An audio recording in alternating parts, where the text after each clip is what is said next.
À toutes et à tous, bonjour, bienvenue dans cette nouvelle édition de l'Hebdo des éditorialistes. Comme d'habitude, nous passons en revue les grandes actualités de la semaine et bien entendu, nous ouvrirons avec le procès Bokor Omeki et consorts qui a connu son épilogue après des jours de débat devant la criette. Deux anciens alliés du président Patrice Talon, Olivier Bokor et Oswald Omeki ont écopé de 20 ans, un verdict qui suscite des réactions diverses et pose de nombreuses questions. Pendant ce temps, un autre débat agite la sphère politique. Faut-il créer une nouvelle république au Bénin? La question divise. Certains estiment qu'une révision de la Constitution est nécessaire pour asseoir une nouvelle dynamique institutionnelle, tandis que d'autres dénoncent une manœuvre politique.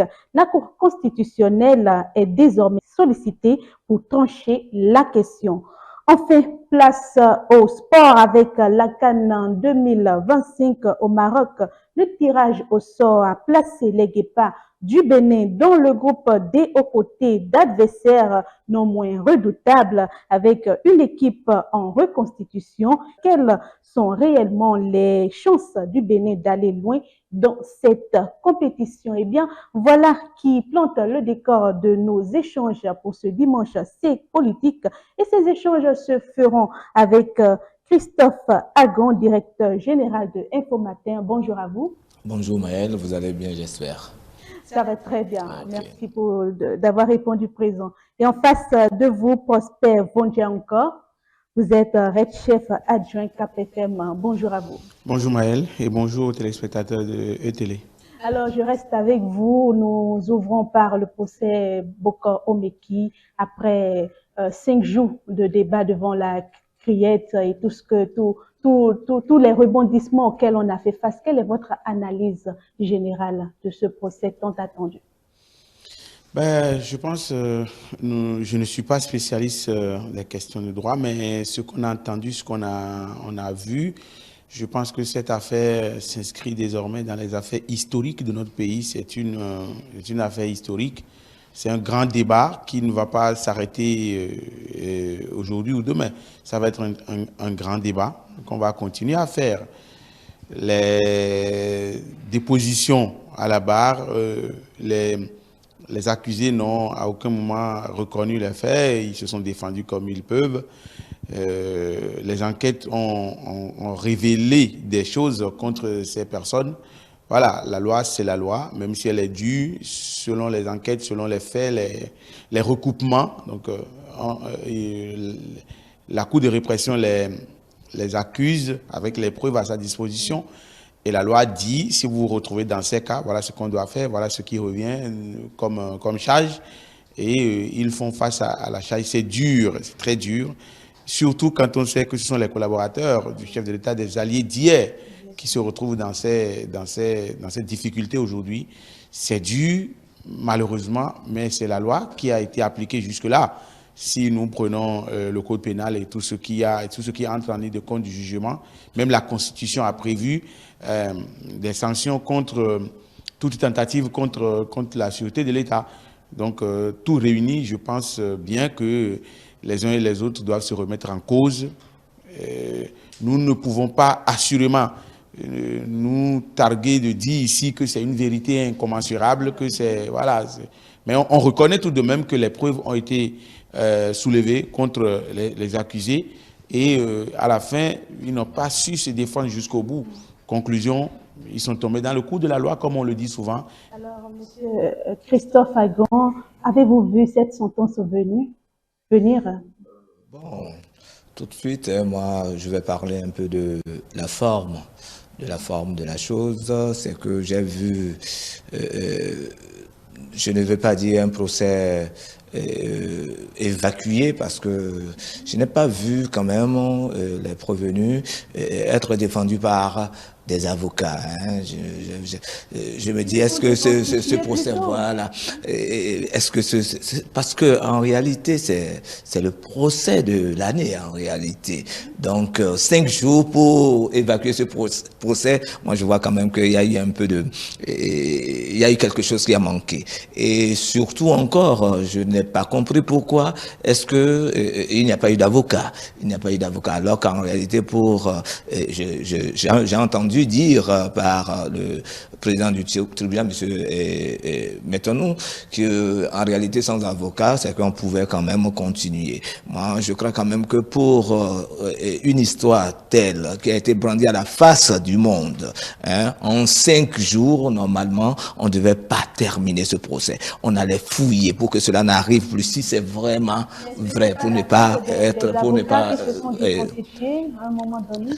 Ah ben, bon, vous savez un peu, nous avons eu à fouiller. Pourquoi est-ce que les avocats ne sont pas arrivés? Il semble quand même, hein, je ne veux pas dire ce que les autres ne veulent pas dire, il semble qu'il y a un problème entre l'ordre des avocats et le gouvernement béninois. Donc, de ce fait, en réalité, c'est que même les prévenus avec tous les moyens qu'ils ont, ils ne peuvent pas se prendre des avocats, à moins que ce soit des avocats qui viennent de l'étranger. Donc, le problème s'est posé de telle manière et nous avons un très beau procès où nous pouvions avoir des déballages, ou bien même, moi j'aurais voulu même que ce soit un procès retransmis en direct à la télévision, parce que de l'ère démocratique, même s'il y a eu des tentatives de coup d'État entre griffes, c'est que ceci quand même s'est vu au-dessus de tout le monde. On l'a montré, on a vu des sacs, hein, on a vu de l'argent, ainsi de suite, et voilà. Donc c'est un procès qui devait quand même, pour moi, faire école et que tout le monde soit quand même...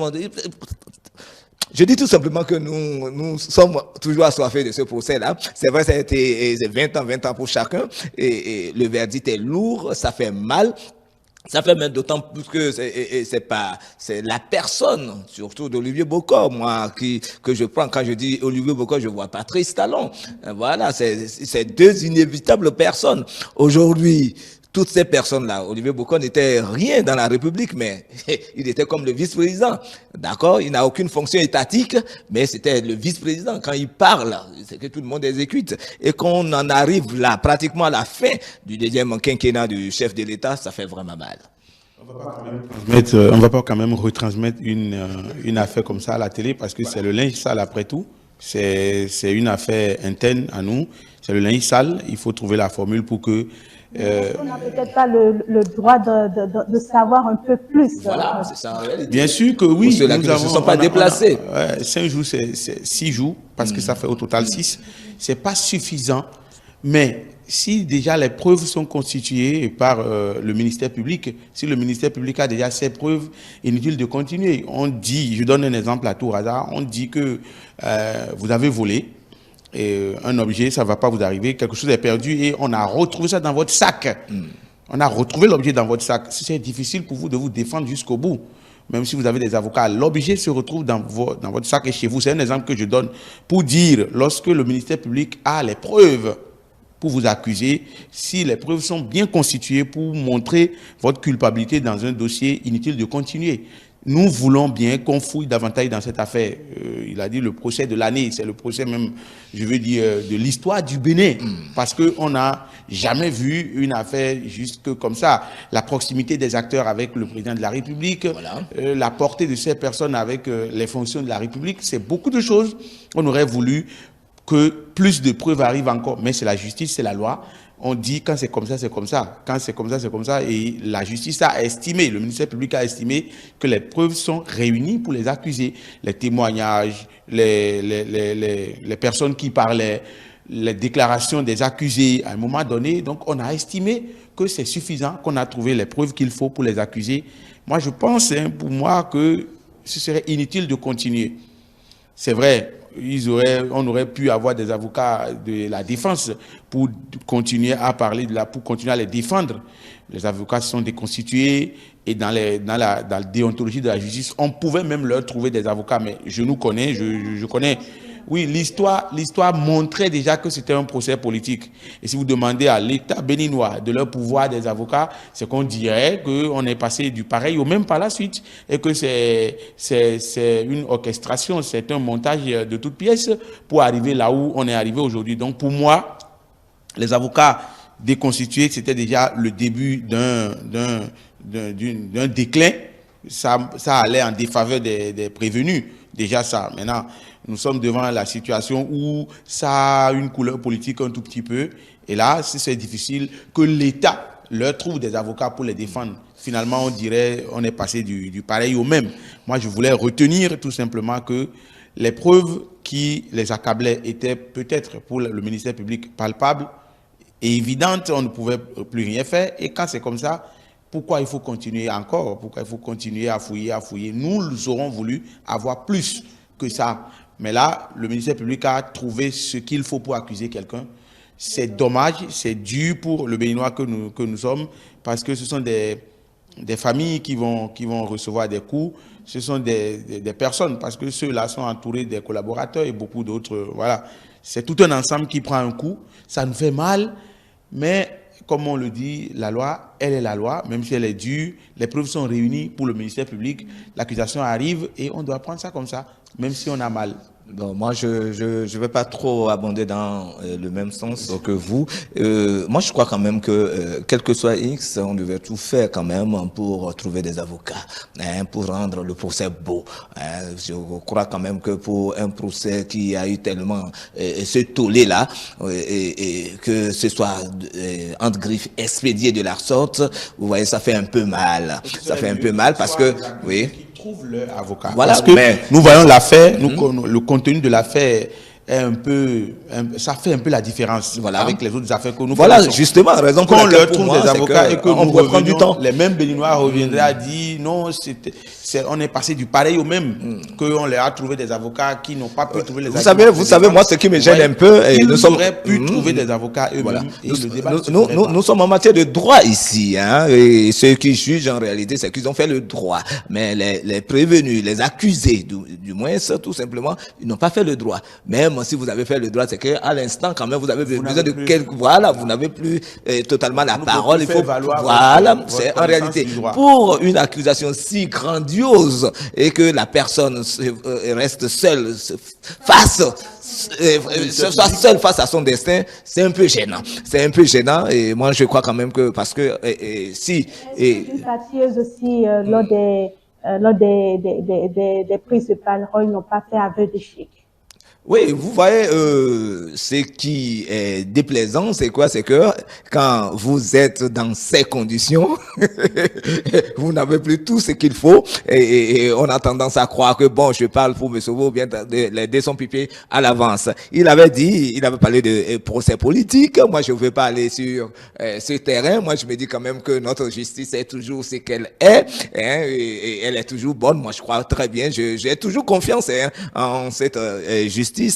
Et pour moi, en réalité, il n'y a pas de péril dans la demeure parce que les prévenus sont pris, je crois, ils sont 3, mais au moins 2 sont là. Donc, je crois, pourquoi ne pas tout faire pour trouver des avocats? Moi, c'est en réalité ça. Qu'on juge, c'est vrai. Il semble qu'en matière criminelle, lorsque le procès, la date est donnée, c'est qu'il faut nécessairement faire. Mais pour une fois quand même, je crois quand même qu'il fallait avoir un peu de patience, faire tout possible pour trouver, même si ce sont des avocats à l'international, pour rendre le procès plus beau, hein, pour rendre le procès plus beau. Vous allez constater que les prévenus n'ont pas trop parlé. Ils n'ont pas trop parlé. Il y en a qui ils n'ont pas fait des aveux. Ils n'ont même pas reconnu ce qui s'est passé. Mais en réalité, ce sont des leçons de morale auxquelles nous avons assisté venant des prévenus. Mais il y a eu quelques déclarations. Quelques. Il a manqué quand même. Les Béninois sont restés sur leur soif. Au-delà de toutes ces analyses, quel impact ce procès pourrait avoir sur l'échiquier politique national en vue des prochaines élections à venir? C'est compliqué parce que ce n'est pas une première. Il y a des personnalités qui se retrouvent déjà dans les barreaux. On ne va pas se mettre à citer des noms ici. Et il y a par le passé de ces accusations, de ces procès, même si les connotations diffèrent. en 2000, à partir de 2011 déjà, il y avait cette affaire d'assassinat du chef de l'État, la tentative qui avait fait aussi son bon temps. Hein. Il y avait eu une bonne période de ce débat national qui ne finissait pas jusqu'à un moment donné. Vous voyez, donc, sur la vie politique, c'est un peu compliqué. J'ai l'impression que quand on se retrouve dans ces cas de figure, parfois, ce n'est plus la cause nationale qui est mise en évidence. Donc, ça ne va pas, pour moi, toucher l'intérêt national. Les accusés vont répondre de leurs actes si, éventuellement, les appels n'aboutissaient à rien. Et là, la vie politique va se poursuivre. Les uns et les autres vont continuer leur combat pour les postes politiques ou les élections qui vont arriver de toutes les façons. Je n'en vois pas trop. C'est vrai que c'est la fin d'un mandat et il faut des repositionnements, il faut la reconstitution de la classe politique d'une manière ou d'une autre et ça pourrait porter des conséquences de toutes les façons. Mais ceux qui sont accusés aujourd'hui, je ne vois pas forcément l'impact parce que ce ne sont pas des chef de parti politique, même si chacun a son fief, chacun a une zone qui peut le porter dans son cœur, mais je ne vois pas des patrons de partis politiques qui sont en difficulté. Je vois des Béninois qui sont en difficulté comme tant d'autres, et ça ne va pas couper court à la vie. La vie va continuer de toutes les façons. L'impact ne sera pas pour moi trop évident, ce n'est pas un gros coup que le Bénin aurait reçu pour moi. Voilà, oui, parce que mon problème en réalité, c'est plutôt un gros coup, selon moi. Parce que même si les deux personnalités, l'un est politique, l'autre est souvent dans l'ombre, mais dites-vous quand même que celui-là qui est dans l'ombre, Olivier Boko, n'est pas n'importe qui dans la République, que vous dites qu'il n'est pas président de parti politique. Il n'y a pas de preuves voilà, pour attester. C'est en réalité, le chef de l'État l'a dit, hein, le chef de l'État lui-même l'a dit. Beaucoup de personnalités politiques aujourd'hui, même à la barre, on a suivi le colonel, qu'il a dit que quand Olivier Boko lui parle, c'est comme si c'est le chef de l'État qui lui a parlé. Donc, c'est pour voir un peu la position de l'homme dans ce Bénin. Vous n'allez pas me dire quand même que même s'il n'est pas affiché politiquement, c'est qu'il n'a pas des tentacules un peu partout dans les deux blocs, que ce soit l'UPR ou le BR. Voilà. Quelles leçons on peut tirer rapidement pour finir avec... moi, aujourd'hui, quelques enquêtes que j'ai pu mener quand même, les Béninois sont restés sur leur soif parce que en réalité, d'aucuns attendaient quand même entendre Olivier Boko ou Omeki dire et faire des aveux. Voilà, on n'a pas assisté à ça, ils ont refusé jusqu'à la fin.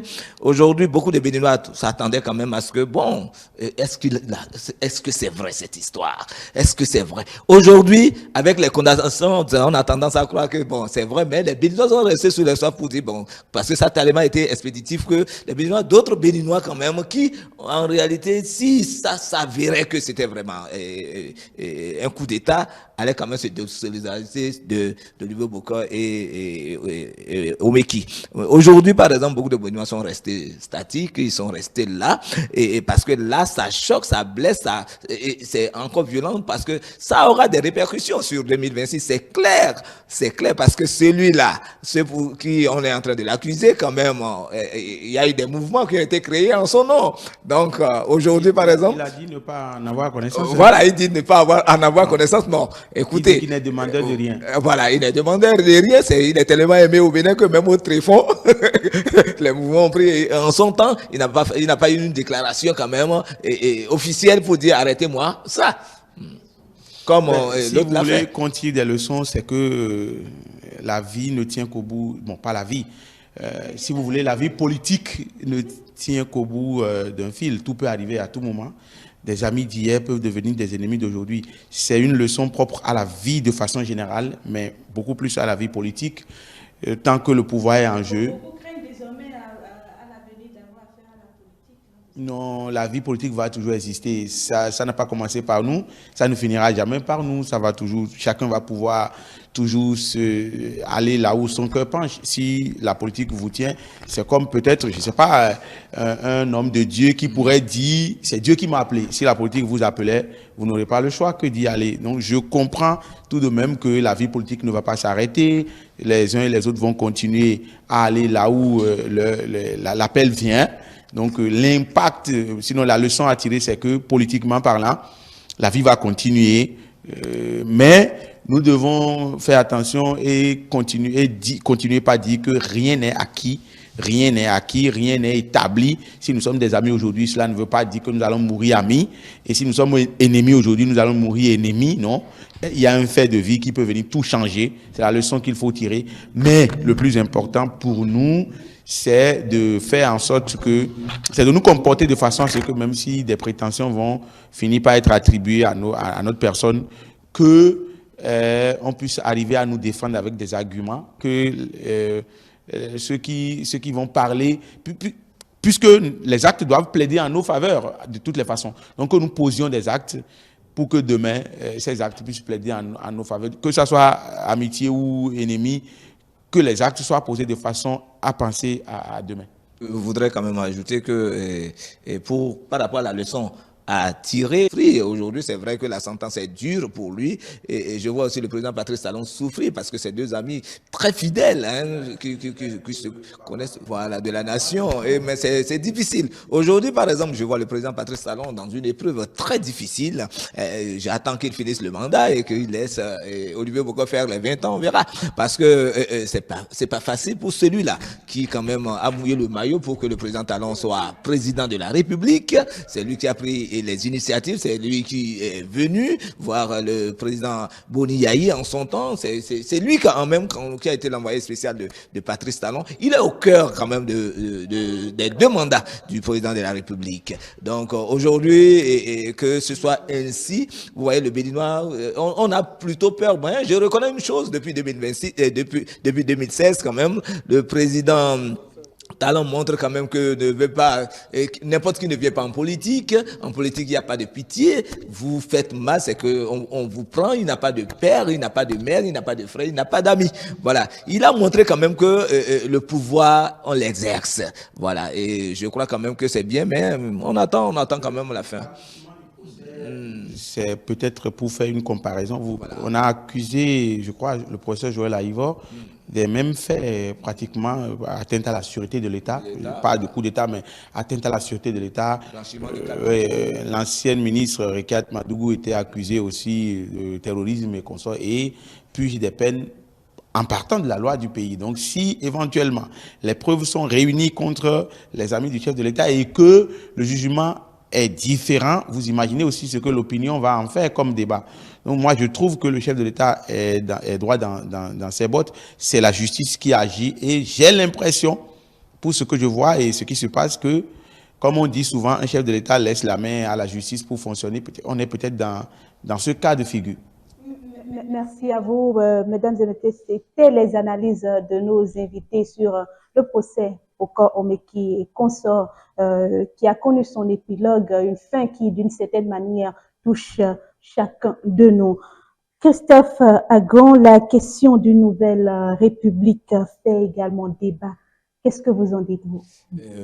Moi, je ne m'intéresse pas à ça parce que je dis c'est un canular, ça n'a pas raison d'être. Ça n'a pas raison d'être parce que le chef de l'État lui-même, voilà, le chef de l'État lui-même l'a dit, je crois, en 2021, au deuxième sommet du citoyen ouest-africain sur la bonne gouvernance, il a été clair, pas de troisième mandat. Il a encore été clair le 8 février 2024 en conférence de presse, il a encore répété. Maintenant, moi, je ne sais pas. La nouvelle trouvaille, c'est quoi? En réalité, c'est que on ne voit plus le troisième mandat. On voit le président de la République parce que on a changé quelque chose dans la Constitution. On est dans une nouvelle République. Il peut. Peut-être qu'ils attendent que le chef de l'État, le président Patrice Talon, vienne dire bon, je ne ferai pas 15 ans à la tête du Bénin. Bon, ils veulent le nombre d'années parce qu'il a été clair, je ne ferai pas un troisième mandat, mais malgré ça, vous voyez, et ce qui se passe, moi, je crois, ce sont des appétits voraces. Ce sont des appétits voraces. Ceux qui en appellent je crois, le chef de l'État, il est à l'écoute de tout le monde. Je crois quand même que, à ce niveau, il faudrait qu'on arrête ça parce que, en réalité, on a tendance à croire quand même que, parce qu'on a parlé de troisième mandat, le chef de l'État nous dit, je n'en veux pas. Maintenant, on veut constitutionnaliser la chose. On dit non, nous sommes dans une autre république. Le chef de l'État peut rempiler, mais je crois. Regardez aux États-Unis, et Donald Trump, il a fait 4 ans, il est parti. Il est à son dernier mandat. Que les mandats soient consécutifs ou bien séparés, c'est que c'est 8 ans. 8 ans, vous êtes parti. La question de la Nouvelle République, je pense que ceux qui se posent cette question ont le droit de se la poser. Vous savez, quand la case du voisin prend feu, vous ne pouvez pas dormir tranquille. Vous vous posez des questions. Nous sommes entourés des pays francophones, notamment la Côte d'Ivoire, le Sénégal, le Togo et puis les pays du Sahel, où ce débat revient incessamment. On en parle beaucoup, on a touché une virgule de la Constitution, donc on est dans une nouvelle république, on en a parlé suffisamment en Côte d'Ivoire, peut-être que c'est ça qui a été à la base de la réélection du président Alassane Ouattara. Vous savez, quand ça se passe autour de vous, vous avez le droit de vous inquiéter. Et dans les mêmes textes de la République où ce que nous savons, tout le monde sait que la loi, elle n'est jamais rétroactive. Lorsque la loi est votée aujourd'hui, nous sommes le 31 janvier, et que c'est signé, promulgué, que la loi, ça prend effet à compter de la date de signature, vous savez ce que ça implique. Derrière, ça ne compte pas. Ce qui s'est passé avant le vote et la promulgation ne compte pas. Donc, les Béninois qui se posent cette question ont le droit de se la poser. Deuxième chose, vous savez, quand un acteur politique parle, ça ne date pas d'aujourd'hui. C'est difficile de lui faire confiance à 100%. On parle de politique. Politique, c'est une science à part qui s'étudie à part comme ça. Et donc, on n'a pas l'habitude de faire confiance aux paroles politiques. Et donc, malgré les assurances du chef de l'État, Patrice Talon, ce ne serait que le jour qui va arriver où il sera remplacé au palais de la Marina que les gens vont dire « Ah, il a parlé et il a respecté la parole ». C'est vrai que le respect de la parole définit l'homme que nous sommes, mais la politique est un monde, je ne dirais pas à part, mais c'est un monde qui ne fonctionne pas forcément comme les autres mondes. Les acteurs politiques ont tellement ne pas respecté leur parole que, in fine, on ne croit plus. Le pouvoir, c'est autre chose, vous le savez. Quand vous l'avez, vous avez une certaine aisance et une certaine assurance que parfois vous pouvez dire des choses et ne pas les respecter par la suite.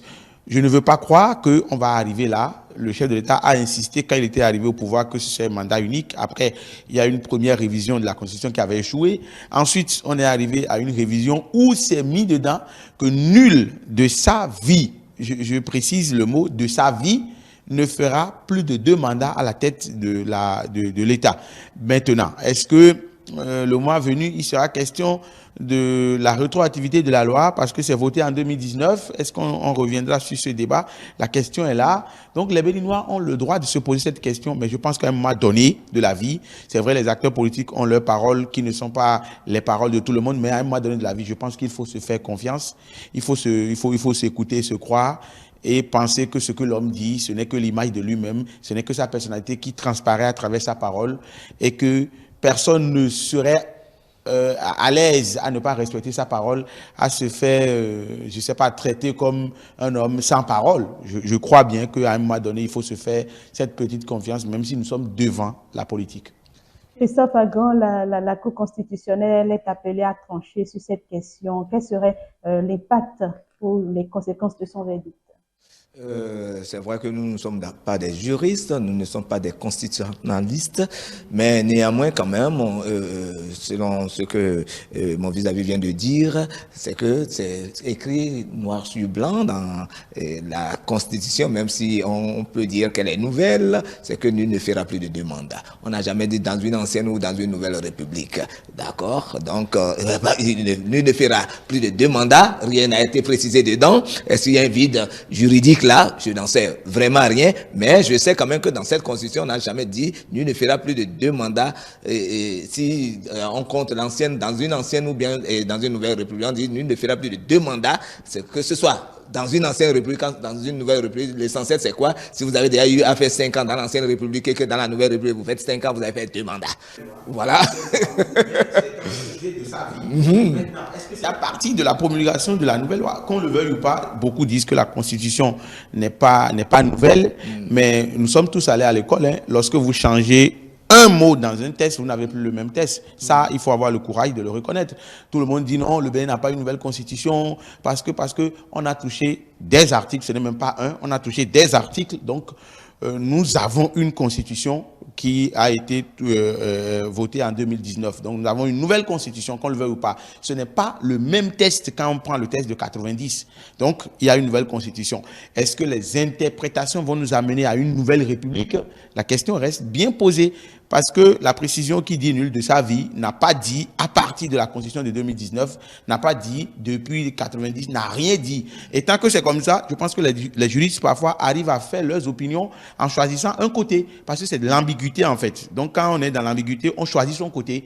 On dit, bon, moi, je pense que c'est ce qui est bon. L'autre dit, moi, je pense que c'est ce qui est bon. Et ça peut révéler, ça peut susciter des débats comme ça peut s'arrêter selon la force d'un côté ou de l'autre. Donc, c'est des choses qui peuvent nous arriver à tout moment. Voilà, pour abonder dans le même sens, hein, vous savez, c'est pas nouveau, hein, c'est pas nouveau, l'histoire du troisième mandat, on en a suivi avec le président Mathieu Kérékou et avec Boni Yahi lui-même, hein, c'est pas nouveau, c'est pas nouveau. Aujourd'hui, par exemple, avec Patrice Talon, les choses vont autrement peut-être, le débat revient, est-ce que le chef de l'État va saisir la perche, ainsi de suite. Bon, je crois quand même que l'histoire a démontré que notre démocratie est mûre. 10 ans, je crois, à la tête d'un État, je crois que c'est totalement suffisant. Hein, c'est totalement suffisant pour le président Talon qui, en réalité, pour moi, ne dort pas parce que aujourd'hui, par exemple, il a mis le Bénin sur orbite. Il a mis le Bénin sur orbite, donc il ne dort même pas. Pour moi, c'est que 10 ans après, qu'il aille se reposer. Parce que, avec ce qui se passe, il est partout. Il veut tellement voir du beau qu'il est partout. Donc, je me dis quand même que c'est quelqu'un qui ne dort pratiquement pas. C'est quelqu'un qui voyage moins, et vous l'avez remarqué, quand il n'est pas là, il n'y a pas de conseil des ministres, donc il est voyant partout. Donc aujourd'hui, je ne peux que lui souhaiter un bon repos, 10 ans après qu'il aille se reposer et qu'on trouve quelqu'un qui fera mieux que lui, parce que tout simplement le niveau où il a mis le Bénin, vraiment, il laisse assez de difficultés à celui-là qui va le succéder. Ses proches vous diront que le niveau est tellement, il a tellement porté le pays qu'il va falloir qu'il continue pour que les projets, pour qu'il puisse achever son rêve pour le Bénin. Est-ce qu'on achève les rêves? Moi, mon point de vue, mon point de vue dans ce dossier, c'est que il a fait. On le veut, on veut qu'il continue, voilà. Mais les tests de la République sont les tests de la République. Voilà. Je ne sais pas quelle interprétation on fera de la Constitution en 2026, je ne sais pas, parce que 2019 et 90, c'est deux choses. Ça, il faut avoir le courage de reconnaître. Je ne sais pas quelle interprétation sera faite en 2026 avec les juristes, mais ce que nous savons, c'est qu'il a fait, il a beaucoup fait, il serait bien qu'il aille se reposer, mais éventuellement, si il a les capacités de continuer et que les tests de la République sont en sa faveur. On ne va pas faire les choses de force.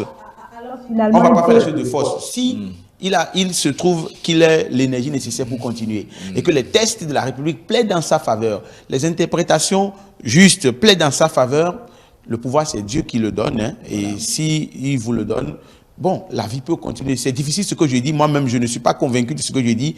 Mais la réalité est là. C'est Dieu qui donne le pouvoir. Voilà. Et je précise que si les interprétations des tests en 2026 plaident en sa faveur et que tout est vraiment bien défini et clair, que ce ne soit pas un coup de force qu'il continue, si c'est lui qui a le pouvoir de Dieu, je pense que nous serons obligés de continuer à lui faire confiance si éventuellement il a un rêve à poursuivre. Qui le poursuit. Alors, ça fait un débat nécessaire ou une distraction politique au final? Moi, c'est une distraction. Hein. C'est pas opportun. Pour moi, le point ne se retrouve pas là. C'est que aujourd'hui, tout le monde, des gens parlent, des gens que je n'ai plus jamais même entendu. J'ai entendu l'ex-ministre Christian Laïndé, je ne sais pas d'où il sort, bon, qui pose aussi un autre problème. Tout le monde veut parler. Tout le monde, ça dit, je vois aussi et le président Bertin Corvi aussi créer sa dynamique à gauche et à droite. Et moi, je crois quand même qu'on doit arrêter ça. On doit arrêter ça et il faudrait quand même qu'on tape du poing sur la table. Il faudrait qu'on arrête ça, qu'on laisse le président Patrice Talon lui-même décider de la chose. Faut pas qu'on dise, il est quand même un politicien né. Il était dans la sphère politique bien avant de venir au pouvoir. Hein, il n'est pas nouveau. Hein, il n'est pas nouveau dans cette sphère-là pour que les gens disent que non, le président, il faut susciter la candidature. Vous savez, ce mot-là a tellement existé ici, il faut susciter la candidature de qui que ce soit. Hein? Il faudrait qu'on finisse avec. Moi, je crois quand même que le président Talon a fini avec la situation de candidature. C'est ce qui, d'ailleurs, explique ce procès auquel nous avons assisté. On est en train de susciter la candidature de quelqu'un. Vous voyez un peu? On a fini avec ça. Que la condition soit claire. Et aujourd'hui, moi, je préfère même que la justice table là-dessus pour que si quelqu'un suscite la candidature d'un président en exercice, qu'on le prenne, qu'il vienne s'expliquer. Parce que si moi je vais être candidat, le président donne tellement l'exemple que si vous êtes dans une dynamique, dans un parti politique et que vous faites un camp seul pour être candidat, c'est que le parti politique prend ses responsabilités. Vous voyez un peu, le parti politique prend ses responsabilités. Et on a vu le ministre Adambi quitter le gouvernement à cause de ça. Parce qu'il faut une discipline. Il faut une discipline de groupe. Donc si moi je constate quand même que parce que je suis du bloc républicain que je m'aventure à créer une dynamique, en réalité, je devais être exclu de ce parti politique parce que, en réalité, pour le moment, le parti, aucun parti politique n'a désigné un candidat, que ce soit de la mouvance ou de l'opposition. Nous sommes dans un certain bloc qui est là, on guette, chacun se guette en chien de faïence, on attend d'abord tout le monde. Et c'est ce qui fait de Patrice Talon le maître du jeu jusqu'à présent, que ce soit du côté de l'opposition ou de la mouvance. Mais là, on peut pas. Vous savez, la liberté d'expression est concédée par la Constitution. Si vous pensez que c'est votre voisin d'à côté qui peut faire l'affaire, c'est votre droit de dire, moi je pense que c'est le bon monsieur. Mais je quitte le parti politique. Voilà. Parce que, mais que ça soit avec le combat de la charte des partis, voilà. Je pense que quand ça vient des partis politiques, ça pose un problème. Ça veut dire que la discipline du groupe prend un coup. Donc les acteurs issus des partis politiques ne doivent pas venir devant l'opinion nationale pour faire ce débat. C'est là que le débat devient un trop-plein. C'est là que ça parle un peu plus trop. Quand ce sont les membres des partis, avec tout le combat autour de la charte des partis, que ce soit ces membres-là qui viennent dire « Non, nous pensons que c'est ci qui est bon, c'est ça qui est bon », ça frise un peu à un désordre. La parole doit venir des partis politiques. Et on sait comment ça peut venir. Ce n'est pas un individu qui va sortir de chez lui pour commencer à dire « C'est ci qui est bon, c'est ça qui est bon ». Mais à côté, il y a la liberté de la parole et on ne peut pas en vouloir à quelqu'un. On ne peut pas en vouloir. Mais là, si la personne est issue d'un parti politique, je pense que le parti doit prendre ses responsabilités. Le cas, c'est déjà arrivé à l'ancien ministre des Sports, c'est déjà arrivé à Dambi, et c'est déjà arrivé à plein d'autres. Des sanctions tombent tous les jours dans les partis politiques. C'est ça qu'il faut, la discipline de parti. Vous pouvez avoir votre envie, mais vous devez vous taire jusqu'à ce que si vraiment vous acceptez faire partie d'un parti, que ce soit le parti qui porte la personne que vous portez, vous allez faire le débat dans les commissions de votre parti, défendre votre personne. Si la personne est portée, vous pouvez maintenant vous enorgueillir et parler comme vous voulez. Mais là, qu'on soit membre de parti et commencer à désigner des partis, commencer à faire des débats, surtout sur les réseaux sociaux, c'est ça qui gêne un peu tout le travail qui est déjà fait autour de la charte des partis politiques. Tout le travail déjà autour de la charte des partis politiques, que les gens en viennent à salir ce travail, là ça ne porte pas bien, et là le débat devient une distraction nationale, et il faut arrêter ça.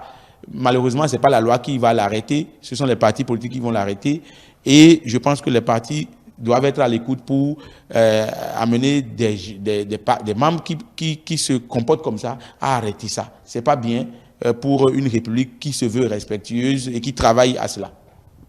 Un dernier mot sur ce sujet. Oui. Comme il a déjà dit, il faudrait arrêter. C'est un débat d'ailleurs qui commence pas à ennuyer. Je crois que les partis politiques doivent avoir. Qui n'en valent pas la peine. Qui ne valent du tout pas la peine. Les partis politiques doivent prendre les responsabilités et essayer un peu de discipliner ceux qui sont la troupe, tout simplement. Alors, dernier virage, mesdames et messieurs, la CAN 2025. Je reste avec vous, Christophe Agan. Le Bénin a hérité du groupe D en présence du Sénégal, de la RD Congo et du Botswana. Quelle force et quelle faiblesse face à ces équipes-là? Bien, donc on dit tout de suite, vous savez, je sais que ça se disait en Côte d'Ivoire, découragement n'est pas ivoirien, mais découragement n'est pas béninois, mais c'est un groupe sérieux. Disons-nous la vérité, ne rêvons pas. Vous savez, vous m'envoyez même sur un terrain parce que j'ai tellement été déçu par la prestation des guépards. Je voulais dire écureuils, des guépards, qu'à un moment donné, j'ai pris la décision de ne même pas aller sur le terrain. C'est vrai que ça ne veut pas dire que je ne suis pas patriote, je n'aime pas mon pays, mais j'ai peur de faire des AVC, de mourir très jeune. Donc, à un moment donné, j'ai pris la décision de ne même pas suivre l'actualité sportive côté Bénin. Mais déjà, je suis content parce que ils sont qualifiés pour une CAN, c'est déjà bien. Alors, si moi j'ai fouillé un peu pour voir le palmarès de ces pays-là qui se retrouvent dans le groupe D, et le plus capé, c'est le Sénégal. Le Sénégal aujourd'hui, quand même, qui est deuxième au classement, FIFA, Afrique, et 17e au monde. Vous voyez un peu, donc le Sénégal ne sera pas un petit pays à jouer. Et plusieurs fois déjà, le Sénégal nous a fait la leçon. Nous avons la République démocratique du Congo qui est 11e, qui n'est pas des moindres, 11e sur le plan africain, 61e sur le plan mondial.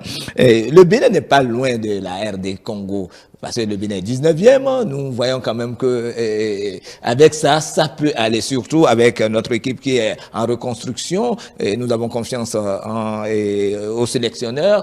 Je crois quand même qu'il est en train de mettre les bouchées doubles pour que cette équipe vraiment puisse se révolutionner. Maintenant, le petit poussé qui est dedans, en réalité, c'est le Botswana qui est 44e sur le plan africain et 136e sur le plan mondial. Et le petit poussé. Mais aujourd'hui, est-ce qu'on peut dire qu'il y a des petits poussés dans le football? Le football a toujours les surprises.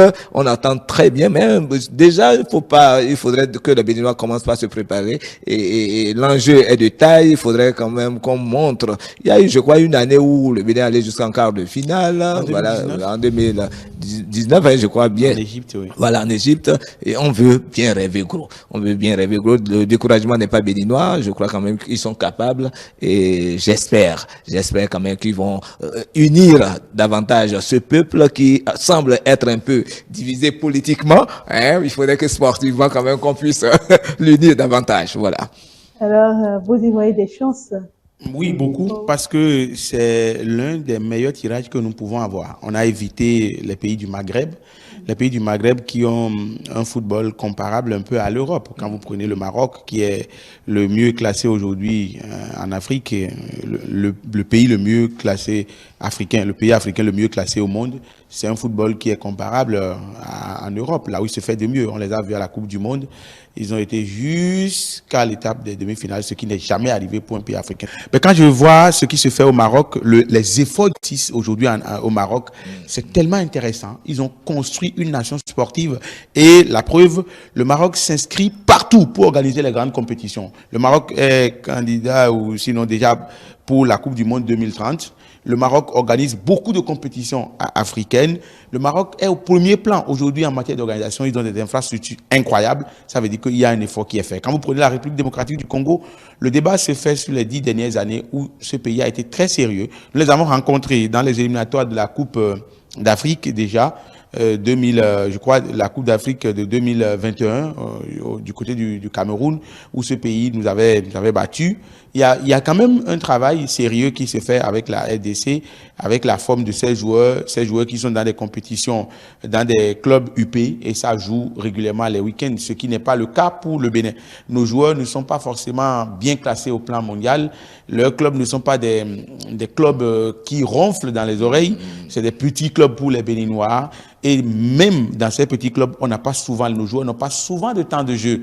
Tout ça, ce sont des problèmes. Mais nous avons un technicien qui a opté pour la reconstruction, qui travaille à intégrer beaucoup de jeunes, beaucoup de joueurs locaux. Il travaille beaucoup à ça. Et je pense que la fédération va s'ajouter le ministère pour qu'il y ait l'envie, la détermination, l'engouement afin d'attirer les binationaux. C'est de ça qu'il s'agit. Le sport aujourd'hui, c'est tellement universel. Si vous avez un binational qui se porte bien, si votre politique, elle est bonne, vous allez l'attirer vers vous. On voit ça plein. La Côte d'Ivoire, le Nigeria, les pays de l'Afrique noire qui attirent beaucoup plus les binationaux dans leur équipe nationale. Donc, je pense que les autorités vont rêver. Et maintenant, en matière de chance, nous en avons un peu, puisque la même situation nous était arrivée en 2019 quand on était en quart de finale. On n'a pas fini premier du groupe, on n'a pas fini deuxième non plus. On a fini meilleur troisième, puisque la CAN est à 24. Donc, on prend les 4 meilleurs troisièmes des 6 groupes. Donc, on avait fini meilleur troisième en Égypte. Et après le premier tour, c'est une autre envie qui arrive, c'est une autre détermination, c'est une autre force qui vous anime désormais parce que vous vous trouvez capable d'aller un peu plus loin. Donc, le plus important pour nous, c'est de franchir ce premier tour et là, on verra les envies. Donc, je pense que dans ce groupe, même si le Sénégal est au-dessus, d'ailleurs, le Sénégal ces dernières années, on a fait force égale, hein. Le Sénégal était venu à Cotonou, on a fait match nul 1 partout. Le Sénégal bat difficilement le Bénin 1-0, 2-1. C'est des choses qui nous arrivent ces derniers temps. C'est la preuve que, oui, malgré la trempe des joueurs du Sénégal, on peut rivaliser avec ce pays. Et si on peut rivaliser avec le Sénégal, c'est qu'on peut rivaliser avec le Congo, le Botswana. C'est vrai, on a tendance à classer ce pays comme le dernier, le petit. Mais le football africain aujourd'hui est tel que un petit peut vous surprendre à tout moment. Le cas du Cap-Vert, le cas des Comores, le cas de la Gambie. Ces petits pays ont déjà surpris plus d'un sur le continent africain. Donc, on a un peu de chance de finir tout au moins, de rêver tout au moins de la 3e place, 3e meilleure, et d'aller au second tour, quitte à nous transcender là-bas. Parce qu'au second tour, ce sont des matchs à élimination directe. Vous pouvez gagner au tir au but et vous retrouver au tour qui suit. Comme le coup du sort peut vous arriver. Nous, le Bénin, on a éliminé le Maroc en 2019 à la surprise générale, à l'étape des 8e de finale, avant d'être battu par le Sénégal en quart. 1-0, un petit but. Donc, tout peut arriver quand vous franchissez le cap des groupes. Donc, le plus important pour nous maintenant, le souhait des Béninois maintenant, c'est de prier pour que notre pays dépasse la phase des groupes. Et là, tout peut nous arriver par la suite. Donc, voilà. En termes de briller, Christophe Agon, comment évaluez-vous la dynamique actuelle des départs? L'équipe est-elle en bonne progression par rapport à la CAN passée? Non, moi, le problème du Bénin reste toujours le même, hein, c'est le souffle. C'est le souffle, c'est-à-dire qu'ils n'arrivent pas à jouer totalement les 90 minutes, voire même les 120 minutes. Et c'est en réalité ça, c'est pour cela, moi, j'aurais même voulu qu'on les envoie vers les collines pour leur permettre d'avoir assez de souffle, parce que le Bénin montre un jeu très plaisant au début, mais je crois après les 45 premières minutes, il y a un découragement qui vient. Et moi, le conseil encore que j'ai envie de donner, j'aurais voulu que chaque joueur ait la patrie dans le cœur. Moi, je ne veux pas, au nom de ce football-là, qu'on vienne en star, hein, pour montrer le jeu, c'est-à-dire faire un jeu personnel au lieu que ce soit un jeu collectif, hein, et c'est le Bénin qui est gagnant. C'est vrai que les buts passent toujours par un individu. Tu as dit, par exemple, tout à l'heure que le Bénin peut être meilleur 3e. Moi, je vois quand même le Bénin 2e de cette poule-là, hein, parce que Congo est jouable, le Congo n'est pas tellement, voilà, même le Sénégal est jouable. Vous voyez, et nous faisons partie des pays quand même, malgré le fait qu'on dise que le Bénin est un petit pays, le Bénin fait peur au Sénégal, hein, parce que Quelle tête on peut compter dans notre équipe? C'est justement ça. C'est justement ça. Le problème se pose aujourd'hui là. Hein, nous n'avons pas un meneur de jeu fixe. La preuve, il a dit tout à l'heure que ils ne sont pas des joueurs capés. Voilà, ils ne sont pas des joueurs capés. Ils n'ont pas de temps de jeu dans leur club. Voilà, si nous devons faire une comparaison des effectifs, en 2019, on avait de grands joueurs dans l'équipe du Bénin, comme Stéphane Sessegnon, comme Michael Poté, des joueurs qui ont fait leur preuve en Europe plus que ce que nous voyons aujourd'hui. Aujourd'hui, le grand joueur du Bénin en Europe, c'est Steve Mounier, qui évolue en Allemagne dans un club pas forcément au haut du tableau, un club du milieu de tableau. Et malheureusement, depuis un temps, il est barré par une concurrence, une rude concurrence, et il n'a pas de temps de jeu. Donc l'expérience ne peut pas... Vous ne pouvez pas en avoir si vous jouez pas le football. Ce n'est pas de regarder les autres jouer, c'est de jouer de temps en temps pour pouvoir tirer le son de vos erreurs. Donc en 2019, on avait ne serait-ce Stéphane Sessegnon et Michael Poté qui ont d'expérience en Europe. On en avait en ce temps. Maintenant, nos joueurs sont en Europe, mais malheureusement, il n'y a pas de temps de jeu et ça craint. Mais nous avons cette chance d'être à 1 an de la compétition, de connaître nos adversaires un peu plus tôt. Et ça peut donner du travail à l'entraîneur. Ça peut permettre à l'entraîneur de rapidement revoir de temps en temps. En masse, matchs amicaux. Absolument. En masse, on reprendra les éliminatoires du mondial. Et là, c'est une façon de rappeler la troupe, de voir ce qu'il faut faire et tout ça. Cette chance, je pense qu'on va bien la saisir, d'être à 1 an de la compétition, de connaître les adversaires un peu si tôt et de savoir ce qu'il faut faire, ce qu'il ne faut pas faire. Mais on a ce problème, il faut le reconnaître. Ce n'est pas la faute à X ou à Y. Nos joueurs en Europe n'ont pas forcément cette chance-là d'être dans les clubs UP, de jouer chaque week-end, d'avoir du temps de jeu. Ça, c'est un problème pour nous. Donc aujourd'hui, le visage sur lequel il faut compter, je pense qu'on ne va pas en citer 2, on ne va pas en citer 3. 3, pendant que les autres vont en citer des dizaines et des dizaines. Donc on a ce vide à combler, on a ce problème aujourd'hui, nos joueurs n'ont pas de temps de jouer en club. Il n'y a pas de visage aujourd'hui, si ce n'est Steve Mounier, malheureusement il est en Allemagne, dans un club de bas du tableau, pour ainsi dire, et il est régulièrement abonné au banc. Ça fait réfléchir. Même l'entraîneur, à sa place, j'imagine combien il va réfléchir doublement, il va passer des nuits blanches à dire qu'est-ce qu'il faut faire.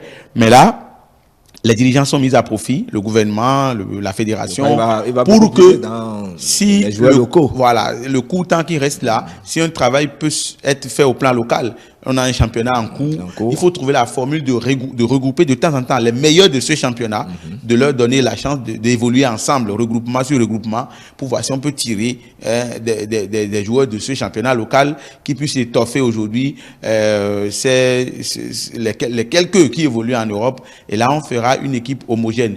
Si on doit attendre un mois pour faire ce travail de regroupement, prendre, on risque de ne pas jouer de façon, il risque de ne pas avoir de la cohésion. Et là, on ne va pas pouvoir atteindre les objectifs. C'est le moment de se mettre rapidement au travail, au plan local. Les autorités doivent être associées, le gouvernement surtout, qui fait déjà beaucoup, reconnaissons-le. Le gouvernement du président Patrice Talon a accordé une grande priorité au sport depuis son arrivée au pouvoir, avec les infrastructures, avec beaucoup de moyens qui est à disposition des fédérations et tout ça. Mais que ça continue, parce que nous n'avons aucun droit d'être absents dans le Conseil des Nations sur le continent africain. Ça ne nous arrange pas. Il faut se battre pour régulièrement être au premier plan, même si nous n'allons pas forcément rêver de gagner la coupe. C'est à force de participer, à force de faire des progrès année après année, qu'on pourra un jour dire, nous aussi, nous sommes capables d'aller en finale et de gagner le trophée. Et surtout, le président Talon aussi, hein, il est obligé de tout faire parce que il est à la fin de son mandat, c'est pour chariter un peu. Donc, à partir avec une Coupe d'Afrique, ce serait pas mal. Ce serait pas mal. Ou faire plus que ce qu'on a fait en 2019, voilà. Ce serait pas mal pour lui, ce serait très bien. Il finit avec un bilan élogieux. Voilà. Enfin, au-delà de la CAN 2025, quel avenir pour le football béninois? Bon, c'est déjà ce qui est en train d'être dessiné. Il a déjà dit, il a amplement dit.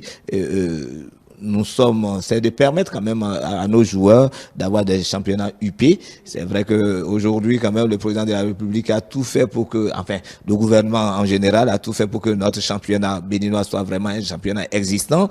C'est déjà bien. Oui. Mais malheureusement, nous n'avons pas encore des brebis qui se font parler d'elles à l'international. Donc, aujourd'hui, le Bénin est pauvre de stars. Ça, c'est vrai.